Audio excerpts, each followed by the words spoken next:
योद्धा या भगवान बिरसा मुंडा की कहानी केवल एक संघर्ष की गाथा नहीं है, बल्कि यह आदिवासी स्वाभिमान, साहस और जल जंगल जमीन की रक्षा के लिए दिए गए सर्वोच्च बलिदान का एक ऐतिहासिक अध्याय है।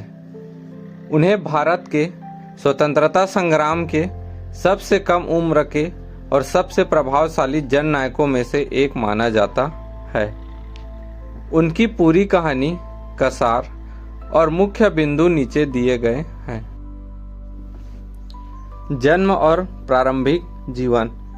जन्म 15 नवंबर 1875 को झारखंड के खूंटी जिले, जिसे तत्कालीन बंगाल प्रेसिडेंसी के उलिहातू गांव में हुआ था। परिवार। वे एक बेहद गरीब किसान परिवार से ताल्लुक रखते थे और उनके माता पिता का नाम सुगना मुंडा और कर्मी हातू था। शिक्षा। उन्होंने जर्मन मिशन स्कूल में पढ़ाई की। बाद में उन्होंने अपने मूल सांस्कृतिक और आध्यात्मिक मूल्यों की ओर लौटते हुए बिरसैत नामक नए पंथ की स्थापना की और आदिवासियों को अपने धर्म एवं संस्कृति से जुड़ने का संदेश दिया। अंग्रेजों और जमींदारों के खिलाफ विद्रोह। उलगुलान। कारण।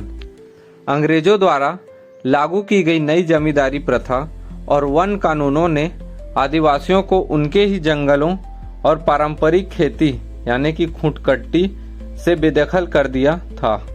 बाहरी लोगों, दिकुओं और अंग्रेजों द्वारा उनका भारी शोषण किया जाता था। आंदोलन। 1890 के दशक में बिरसा ने मुंडा समाज के लोगों को संगठित किया और उन्हें अंग्रेजों, जमींदारों और बाहरी शोषणकारियों के खिलाफ खड़े होने के लिए प्रेरित किया। उलगुलान महान हलचल। 1899 में बिरसा मुंडा ने आदिवासी अधिकारों के लिए उलगुलान यानी कि विद्रोह का आह्वान किया।